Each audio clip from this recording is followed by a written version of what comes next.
Hey, this is Dennis Looney at Anthem Films. Check us out at anthemfilms.com. Today we're going to learn about creating stacks in Leopard, a new feature that comes in Leopard. A lot of you may know about this already, but I was over at the Apple Store the other day and saw a pretty cool implementation of using stacks in order to keep all of your Final Cut Studio applications all in one area without cluttering up the rest of your dock. Which is a little ironic for me to give a tutorial on how to keep your dock from being cluttered when I've got 5 million icons on my dock as it is. But you'll see after we do this presentation here that you will find out just how easy it is to create a stack, put all your program files into the stack, and clean up your dock a little bit. Plus, it's just pretty cool to have something like this. As you can see, what we got here is a folder that has the Final Cut Studio packaging on it. You click on that folder and then pops open all of your applications, including Final Cut, DVD Studio, Color, and such. So what we're going to do is we're going to learn how to create a stack, and we're going to learn how to change icons in order to give you that cool little feature here. So the first thing we're going to do is we need to launch your applications folder, and we're going to create a new folder. In this case, we'll create a new folder. We're going to call it Final Cut Studio.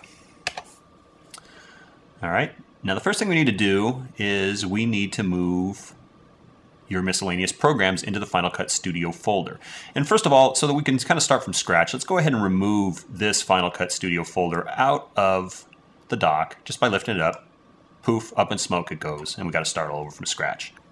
So the first thing we did is create a Final Cut Studio folder. Now we need to get your programs into it from Final Cut Studio. So we got Cinema Tools, we'll drag that in there. Color, get that in there. Actually, why don't we do this? Why don't we go to Compressor? There it is.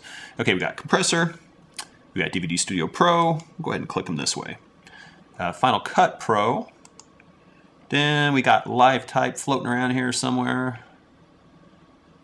There we are, Live Type. You guys are all probably seeing this faster than I am. Motion, we know is hiding around here somewhere. There it is, Motion. And Soundtrack Pro. Now what we're going to do is we're going to drag all of these at one time into our new Final Cut Studio folder. And boom, there you go. So if we click Open Final Cut Studio, sure enough, there are all of our applications for Final Cut Studio. But I could drag that down right now over to the dock so you could see how this thing works. In fact, let's go ahead and do that. I would just drag that down, populate it right here, boom, there you go. And it's pretty much the same scenario that I had before.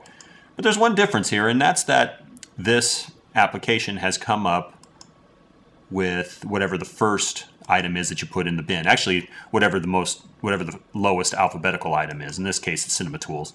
What you need to do here is you right-click or control-click, and you're going to go to change this to folder rather than stack. When you change it to folder, you see that the folder itself now is represented by the folder icon that we have right here. What we're going to do here is we're going to add the Final Cut Studio icon. Not a whole lot of people are aware that this can be done, but that's how all these things are made. They're actually put in with a process similar to what I'm going to teach you right now. First thing we're going to do is we need to open this up with Get Info. Here's the trick to changing the icons. This right here represents your icon. And you can see there's two states for this. There's off and then there's on with the little glow feature that you've got going here. Glow is what we want. Okay, so we'll leave it off for a second. What we're going to do now is we're going to come over here and we're going to grab this ping file that I actually pulled from the internet. Technically it was a JPEG file, but I took it into Photoshop and gave it some transparency so that we could avoid what we're about to see right here.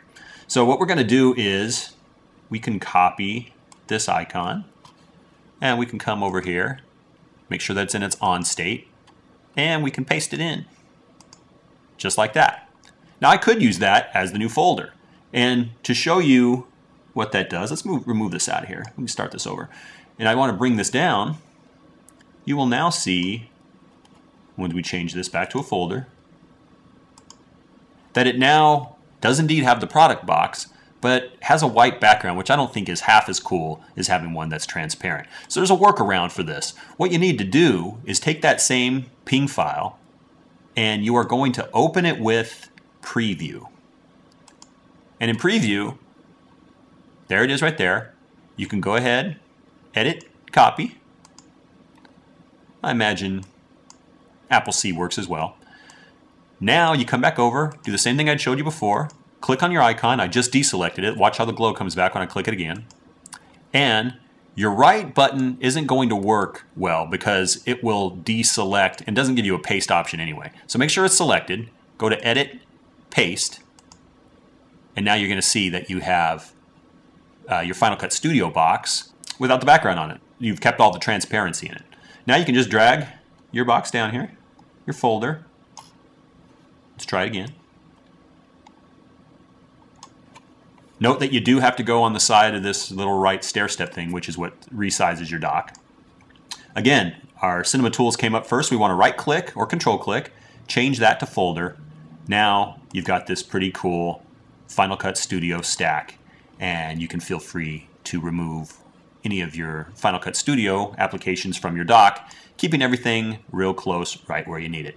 And you just select any of these and you are good to go.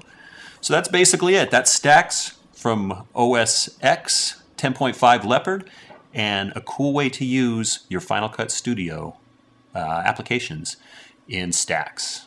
That's it for the moment. I will see you all soon. Be sure to check us out at anthemfilms.com. I'm Dennis Looney. We'll talk to you later.